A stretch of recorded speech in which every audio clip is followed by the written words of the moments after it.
Hi, and welcome to Hopwood Large. My guest today is an old friend, Matt Connarton. How are you, Matt? I'm well. How are you, sir? I'm waiting to see you on the two-shot before I talk to you. Oh, okay. Because, see, I can see out of the corner of my eye I the don't think you. monitor. I don't think you actually waited though, because you asked me how I was. Oh, So, I so you thought we did were going to do any initiate. hijinks today. No. Oh, I'm sorry. We're going to be very, very serious. Brendan, can we get a wide shot? You There call, we go. We can stick with that when what you... are you calling me fat? That's not nice. Hey, I think you should turn off your phone for... Well, We I'll only put it got on. about a half hour with you, and then we're going to go back to the loop while I work out my own angst over The the loop. city of What are you Manchester. taking the red eye to Chicago? No, it's a Oh. loop at the beginning. Ah, yes, yes. I can only be here for the first half because of Matt Connarton Unleashed is live at 4 p.m. Fortunately, I don't have to travel far to get there. True.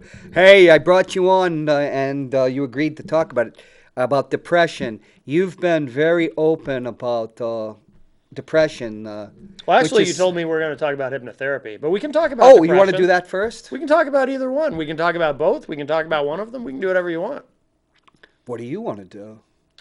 Let's start. Why don't you talk about yourself as a hypnotherapist? Introduce yourself. I am a hypnotherapist. It is true.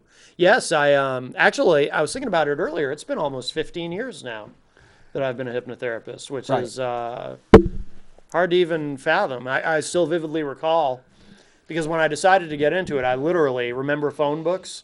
I looked up in the phone book in the yellow pages. You youngins don't even know what I'm talking about. Which I'm not a young, and I found out you're younger than I thought you were. Yes, It's hard to determine Yeti I'm a years. young and virile man. Yeah. But I looked up, hypnotherapy or hypnosis in the yellow pages and found a school. I studied under Cindy Kyle Thomas right here in Manchester, and yeah, that was more than 15 years ago now. It's incredible. But why hypnotherapy? I wanted to I wanted to be able to help people, but also deal with some of my own problems. And That's interesting. I was thinking about it just recently. I don't know if I'd even be able to do what I do now, like in terms of doing the radio show. I don't know if I could have done that prior to getting into hypnotherapy because I I've always been an introvert. I still am. But it's not unusual for introverts to be, kind of quiet and whatnot, but in a performance type situation, Oh, yeah. that's when we're comfortable. So for me, I'm kind of a quiet guy, but in front of a microphone or in front of a television screen or a camera, I should say, or on a stage or in a radio studio, whatever it may be, that's when I'm actually the most comfortable. Right, and if you don't remove that water bottle from the table, our boss Oh, Jason will make you uncomfortable. I can put it down. I'll put it over here. It's been a while since you've been in the TV It's studio. important to stay hydrated, John, as you know. But I don't know.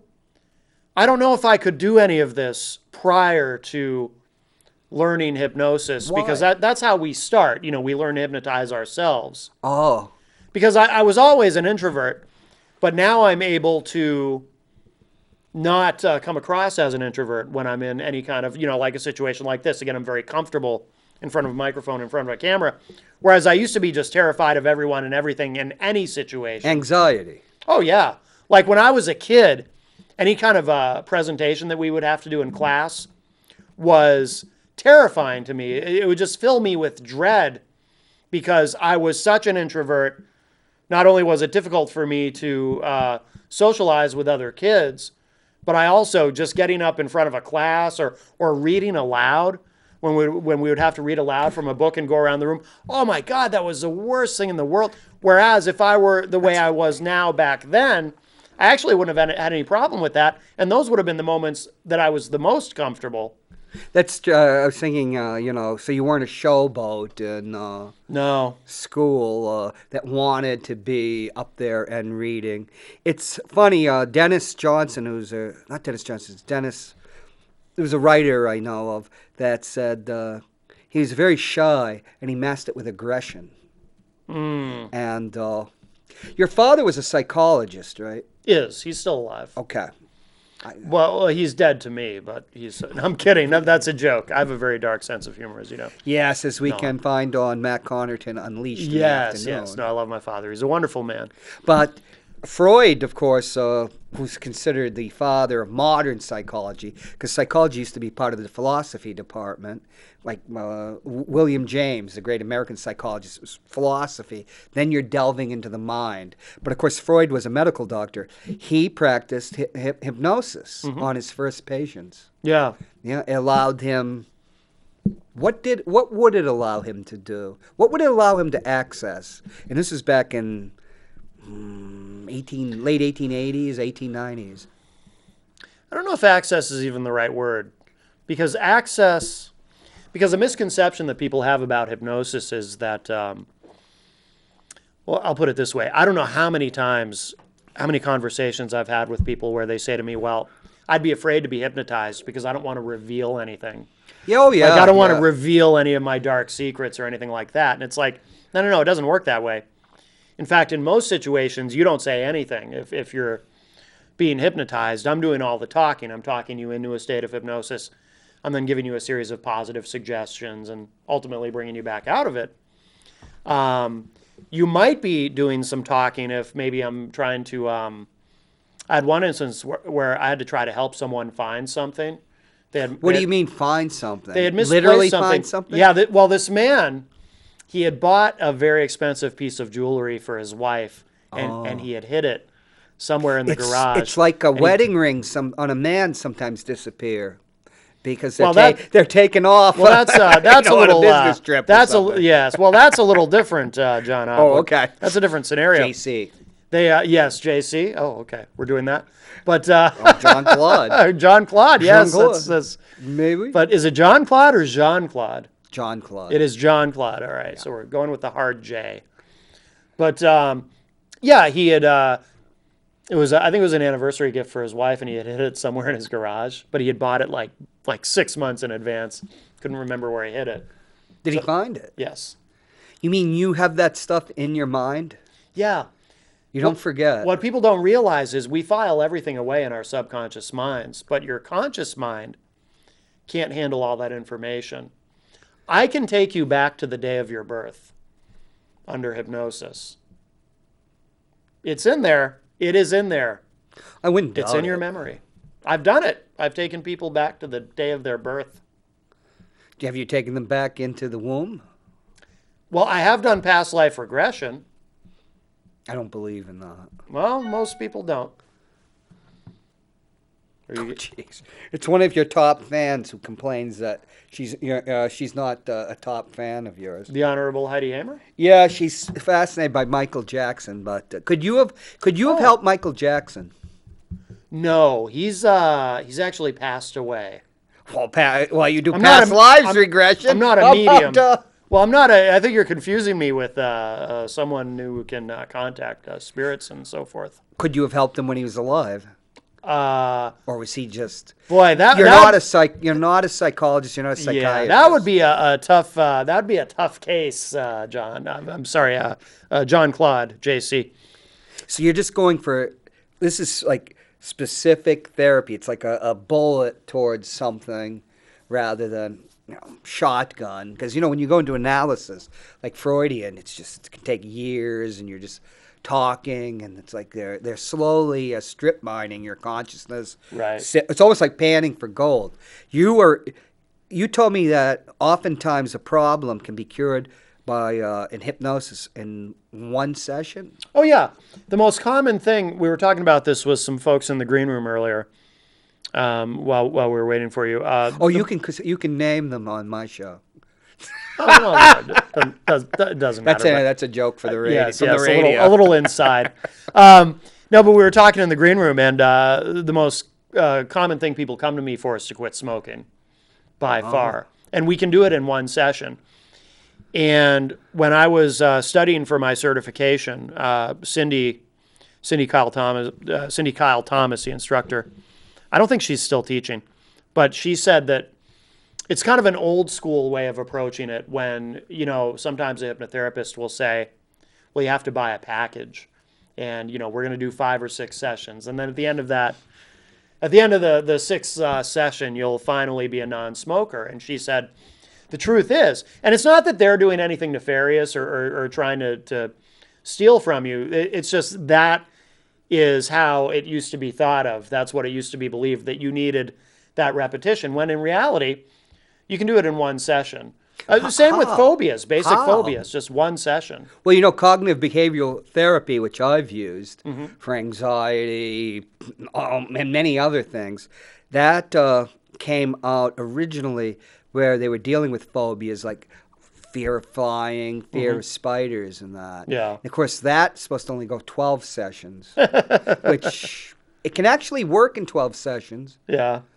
Or it can go more, because it's not hypnosis. Right. We can talk about that, and we don't even have time to talk about it. Or DBT, dialectical behavior therapy. They're much more guided and shorter term and goal oriented than psychology, let alone Freudian psychology, but most psychology. Right. Yeah. With hypnotherapy, you're trying to solve one problem. Well, not necessarily one problem. However, you can do multiple things. Could you do multiple personalities in one session, or would you have to each personality have to come back to you? Well, that would, like, say if you had. That sounds like we weren't going to do any of the hijinks. That sounds like more than I want to handle. 12 personalities. They have to come for 12. Well, each one to quit smoking. Yeah, actually, they probably. Well, to be quite honest, we weren't going to do this. I can. Well, I don't mind. I can give you a logical answer to that question, no matter how ridiculous it may be. Yes, I suppose I would have to do 12 sessions in that case. That'd be good for Peter White's script. Oh, right. He's writing is it a screenplay that he's writing? He is. I think I'm writing it for him. Then okay. I'll ask him to come in. Right, yes. The one thing. I wanted to address that, yes. One thing, how you can do the one thing. So I will ask a client before we begin the session, I will say to them, is there anything else that you want to include? So if they come to me to quit smoking, that'll be the main thing. But then I'll also ask them, okay, while we're here, how are your eating habits? How are you sleeping at night? Are you stressed? Are you anxious about anything? Because you can include multiple things in the session. Really? Oh, yeah. There's no reason why not. And that's what I tell them. I'll say, if you have anything else that, do you bite your nails? Anything else you want to include? Let's do it while we're here. What about what can cause smoking? I started smoking again, although it's not serious, and I doubt I can't afford $6 for a pack of cigarettes. It's an expensive habit. But I was, when I quit when I was 31, one of the reasons I quit, it went over $1 a pack in California. Oh, no which kidding. is always more. It was all heavy taxes. Yeah. But I'm not going to spend $1 for this. Yeah. But and it's a hard habit to quit. It's hard. I quit another thing you smoke easier, much easier than cigarettes. Right. But it was just not going to be smoking again. But there's a problem I was dealing with, a lot of stress and everything. Why I would smoke. I didn't realize you had ever been a smoker, but it was a long time ago. Yeah. Yeah. Long time ago. Yeah. Army encourages you to smoke. Do they? Won't go into. Well, you get smoke breaks, and cigarettes were 25 cents a pack, or 20 cents a pack. Wow. No, 10 cents a pack. Oh, depends. It started going up. Yeah. Yeah. So, yeah, and then you have a habit. Right. Yeah. Learn to drink in the Army too. Oh, they encourage that? Well, when you get a bottle of Johnny Walker Red at the Class 5 store for $5. And we're not supposed to be doing cannabis or anything. Right. Yeah, I understand. But, so do you ever, as a hypnotherapist, ever going after bigger problems? Or is that possible? What do you mean? Well, it's like Freud. Freud used hypnosis, but I'm sure he developed Freudian therapy because the problems were more universal or there were many problems. What's the root of a problem? What makes a person smoke? Oh, okay, I see what you mean. So most people don't smoke now in the United States. Different cultures are different. My approach to it is generally the root cause of it doesn't particularly matter in the way that I approach it. There's different ways to approach it, but With a phobia, if I'm dealing with someone's phobia, I will ask them the root cause. If they even know it, they may not know, and that's okay too. But with smoking, my approach is I give you a series of hypnotic suggestions that you are a non-smoker. You've always been a non-smoker. So much so that the idea of actually smoking a cigarette seems completely absurd. Yeah. Why would you even want to do such a thing? And that's an example of kind of the language that I use while I'm giving them hypnotic suggestions while they're in a state of hypnosis. I'll tell them, it seems completely asinine to even pick up a cigarette. Why would you do something so terrible for you? Doesn't even make sense. You have no interest in doing that. I have a feeling you believe that yourself. What do you mean? Were you ever a smoker? No, I've never smoked. So it would be more that you believe in this when you're talking to them. Isn't sincerity important? Well, what I'm doing is I'm trying to see, the way I explain it to the client is, our subconscious mind is where all our habits and tendencies and all the things that we do without actually thinking about them, are stored. Like if you're a smoker, you tend to just reach for that cigarette. You're not consciously thinking, okay, I think now would be a good time to have a cigarette. Now, you just do it. So what I do is if I'm communicating directly with your subconscious mind, I can help kind of rewire your brain to look at things differently. So I'm not, see, I just go all the way with it. Like I'm not even telling you, if you're in a state of hypnosis, I'm not trying to tell you, you're quitting smoking and today's the day you're going to quit smoking, or today's the day you begin to cut down. I'm just going right for it. I'm going, you are a non-smoker and you've always been a non-smoker. And by the time we're done today, the idea of even smoking a cigarette will seem so completely absurd. You can't even remember what it was like to smoke a cigarette. It seems like something you might have done 1,000,000 years ago. It just seems ridiculous to you. Like I really just kind of push that all the way. And then when we're done, they're like, I can't even imagine smoking a cigarette. It seems strange, just the idea of it. I know that, the evidence is there that hypnotherapy works. Mm-hmm. Oh, yeah. And for a long time, they didn't know why. I'm sure probably we could look at brain science now. Yeah. And see what is being triggered there.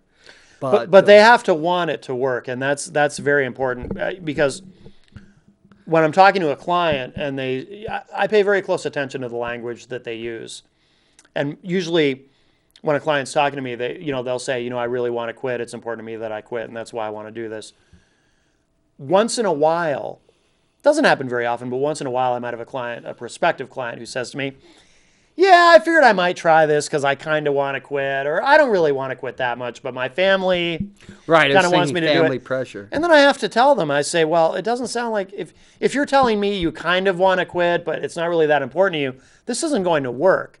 In order for this to work, you have to want it to work. You have to be committed because I'm not doing it for you. Like, I'm not putting you into a trance and then and then telling you you're going to do a bunch of stuff that you don't really want to do. You have to want to do it. If you're not committed to wanting it to work, then your subconscious mind isn't going to pay a damn bit of attention to anything I'm telling you if it doesn't really matter to you. And I have run into that once in a while where someone will say, my wife or my husband, they want me to quit, or my kids really want me to quit. To me, it's not a big deal, but they want me to quit. It's like, well, you've got to want to quit. Otherwise, there's nothing I can do to help you. Now, there's never been a failure of somebody that comes in?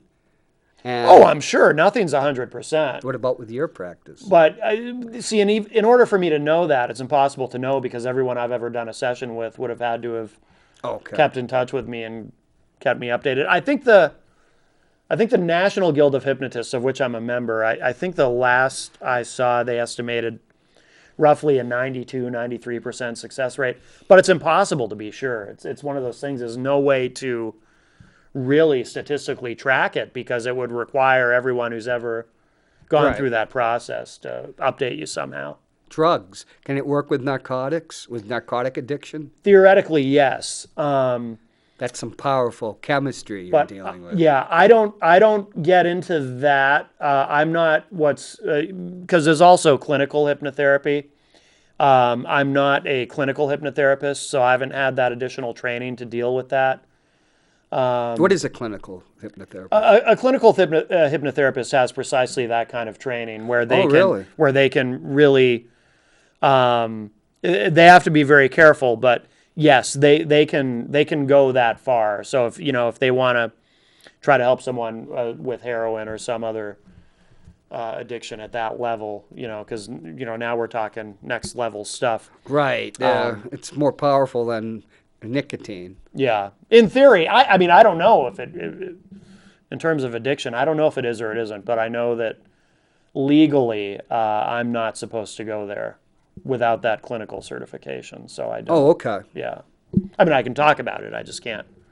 I can't sit down with a client for that specific purpose, or at least I'm not supposed to. Is hypnotherapy covered by insurance? In some instances, yes, because It depends on what I mean, being treated? Well, it depends on the insurance company, obviously, and What about Medicaid? Does it cover it? that's a great question. I don't know. Yeah, because you'd have to go through all that billing hassle. Yeah, to and I don't do any of register that, and I don't know any hypnotherapists who do. Like if you want your insurance to cover it, they're gonna have to reimburse you. You pay out of pocket, and I give you a receipt, and then what you do from there is your business. But yeah, and actually Cindy told us that too during our training. She said, personally, I don't recommend any of you get involved in that nightmare of dealing with insurance companies. Yeah, I was at a physical therapist where they were talking about what a hassle it is. Yeah, yeah. And what about things like depression? Can you use hypnotherapy in depression or anxiety? Or is that too broad a thing? No, I mean, I've done that to help myself. I've definitely helped other folks with that. Yeah. Well, how does that work, if you mind me asking? You know what's a cool? I mean, there's different approaches. A personal favorite of mine is to take a client into a state of hypnosis and get them to imagine, visualize whatever it is that's bothering you, depression or anxiety or stress or whatever it is. Imagine it not as a feeling or an emotion, but imagine it as an object. And then I have them do this visualization where they actually push this object out in front of them with their mind, and imagine you can actually see it, and let your imagination just kind of decide what it looks like. Maybe it just looks like the Death Star from Star Wars, for all I care. But so you imagine yourself pushing it out. And you can do this consciously too. You don't have to be in a state of hypnosis to do this. And then so you push it out in front of you, and then you destroy it. Like, again, this will sound silly, but maybe laser beams shoot out of your eyeballs and into this ball of anxiety or whatever, and then you watch it explode in front of you. And just do that over and over. Do it 5 or 6 times. Do it as many times as you want. It's kind of fun. And after a while, it begins to relieve that feeling because you're literally destroying it with your mind. CBT, cognitive behavioral therapy, up at group therapy at the VA, there was an exercise similar to that about visualizing that there's a weight that you're carrying and putting it down. Yep. Oh, yeah. And there are other techniques like that. There's so many different ways to do it. Visualizing you're on a bus. That's one. Yeah. I can't quite remember it. Yeah. It was very effective, so maybe I should go back and look it up, how it sung. So I used to take, one of my anxieties as I was in therapy, my memory had dumped. Yeah. And so I had to write everything down because I couldn't remember. Oh, interesting. Yeah. So I have these extensive notes. Of course, all the guys, soon they realized I'm not taking notes to give to Uncle Sam. Right. They realized how screwed up I was, too. Right. Wow. Yeah. But the bus, that was an effective one because I was going over some old notes and messages I'd sent to my mental health care providers, which would be individuals at the VA. And one of them was, the bus helped. And when you were talking about that, that was one of the visualization exercises. That sounds so familiar to me. I've never used that one, but it sounds familiar. I'm pretty sure I've read about it. Is it something like you get off of the bus, like the bus? Well, the bus is there, and I guess your anxieties and stuff are passengers on the bus, and they get off. And they get off the bus, right. but you might be driving the bus. Okay. I think that you're always going to be on the damn bus. Right, okay. But, you see, I just saw a provider today from the VA, and in the past, you have to let go of it. Mm-hmm. Because if you keep those passengers on the bus, It's like I guess a married couple in a very bad relationship, just making each other's lives miserable. Yeah, not that I'm thinking of any particular people. You know what you can do with the past is you can just put it in a giant suitcase and then just say, "That was awfully heavy. I'm just going to leave it here." Then you just put it down and walk away from it. Once again, that was the CBT, the weight. That's a way to visualize the weight. We were visualizing it as weight. Well, I don't know what the other guys were doing during a session. This was some years ago. And you could leave the suitcase on the bus and get off the bus. Problem with being a writer. We could blow the bus. We could get Dennis Hopper back there and blow the bus up. Well, you could. That's the thing. We're driving it through 1960s Manchester. You could do you literally could do the visualization any way you wanted.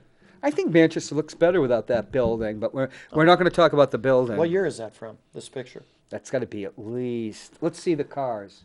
That is a '62 Cadillac over on the left. So you figure that's relatively new. You can never tell what a VW is. I'd say it's like 63, 64. The year I saw LBJ, September 29th, 1966. Wow. It's at Merrimack and Elm. That's not Merrimack Street. Wow. I don't think. Maybe it is. No, it's not. I don't even know the streets of Manchester. You do, though, being an Uber driver, right? Do you? No. No.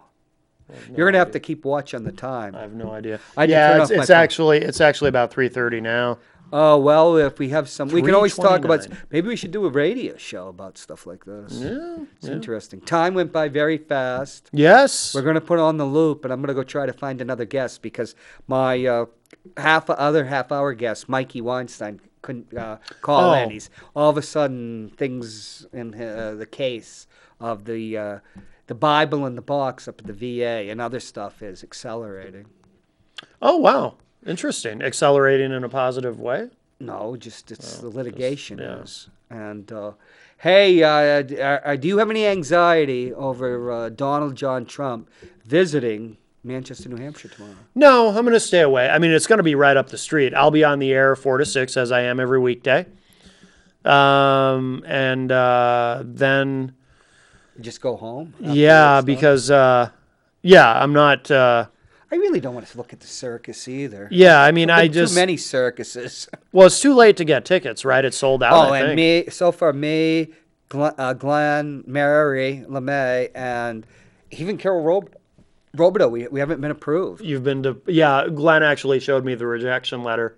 Oh, yeah, he's not going to let anybody Not approved in. for credentials. Yeah, I'm sure they, I don't even know if I would want to be in there. Yeah, that's the thing. It's like, do you even want to be in there? And I'm thinking there's going to be a protest. Who knows what it's going to be like? Yeah. I don't want to go down there with a camera or anything. Yeah. But yet, I'm a writer. I mean, I don't know if I'll even be able to get out of the parking garage after my show. It might be a while. Oh, yeah, you'll have to be careful. Because the event, what time? It starts at 7, right? Right. So they'll start packing. Yeah. And I don't know. I'll just say the last thing I said, when you're a writer, like the Merlin lived his life he's going into the past. He was born in the future. So that's how he knows the future. But a writer is something like that. It's a great metaphor for a writer because the past is your capital. But my God, what a weight it is. Mm-hmm. But one of the best ways to get rid of it is to get, I guess, to put it down would be to write about it. Yes. I'll just see. Hello, is somebody there?